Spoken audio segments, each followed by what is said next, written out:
दोस्तों, legal and legal में एक बार फिर से आपका स्वागत है।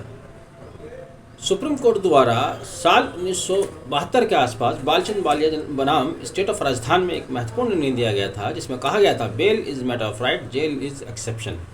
तब से लेकर आज तक हजारों केसेस में सुप्रीम कोर्ट इस बात को रिपीट कर चुका है। सुप्रीम कोर्ट कहता है कि लोअर कोर्ट्स को बेल देते वक्त कंजूसी नहीं करनी चाहिए। अगर जमानत का आधार फिट बैठता है तो उसको तुरंत जमानत दे देनी चाहिए। इसमें किसी प्रकार की देरी नहीं की जानी चाहिए, क्योंकि ये किसी व्यक्ति की व्यक्तिगत स्वतंत्रता का विषय है, जिसे भारत के संविधान द्वारा संरक्षित किया गया है।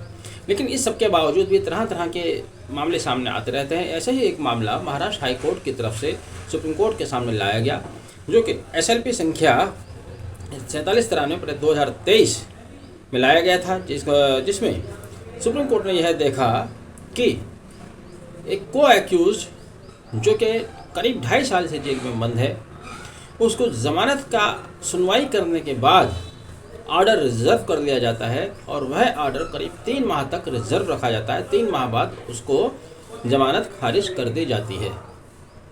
जबकि दूसरी इम्पोर्टेंट बात यह है कि इसी केस से संबंधित मेन एक्यूज की बेल हो चुकी है। जिनकी बेल खारिज हुई है, यह केवल कॉन्स्पिरेशन में सामने आए हैं, ऐसा उनके अधिवक्ता ने सुप्रीम कोर्ट के समक्ष रखा। सुप्रीम कोर्ट ने ये पाया कि हाई कोर्ट द्वारा पहले तो 3 महीने तक ऑर्डर रिजर्व रखा गया। उसके बाद जब ऑर्डर जारी किया गया तो बहुत ही डिटेल्ड ऑर्डर था, 16 पेजेस का, जिसमें एविडेंस की तमाम बातों का खुलासा किया गया।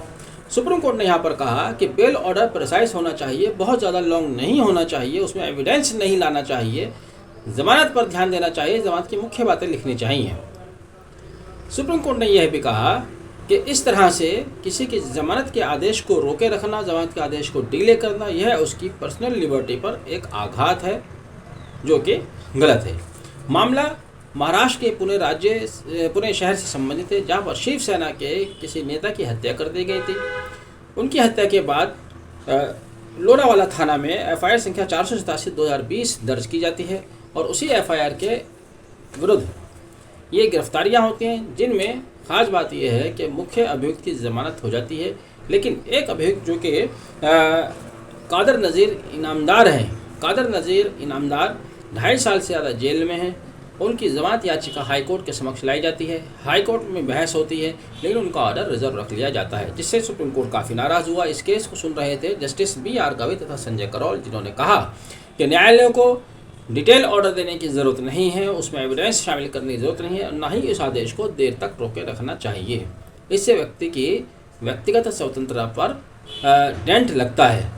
बहरहाल इस सब के बावजूद भी ये देखने में आता है कि हमारे हाई कोर्ट या लोअर कोर्ट्स कई बार सुप्रीम कोर्ट द्वारा समय समय पर दिए जा रहे दिशा निर्देशों को कहीं ना कहीं नज़रअंदाज कर देते हैं, जिससे वास्तव में व्यक्ति की व्यक्तिगत स्वतंत्रता पर, किसी नागरिक की व्यक्तिगत स्वतंत्रता पर डेंट लगता है। बहरहाल यह निर्णय एक बार फिर से सुप्रीम कोर्ट का आया है। सुप्रीम कोर्ट ने फिर इसमें रिट्रेट किया है कि बेल ऑर्डर बहुत लंबा नहीं होना चाहिए, लेंथी नहीं होना चाहिए, उसमें एविडेंस ना लाकर जमानत की मुख्य तत्वों पर ध्यान देना चाहिए। दूसरा, जब आप ऑर्डर पास करते हैं तो उस ऑर्डर पास करने में देरी नहीं करनी चाहिए, उसको रिटेन नहीं करना चाहिए। देखते हैं इस आदेश का क्या प्रभाव पड़ता है। साइटेशन में आपको बता देता हूँ, आपके अगर किसी काम आए आप उसको कहीं कोट कर सकते हैं। कादर नज़ीर इनामदार बनाम state of Maharashtra, SLP number 4793/23।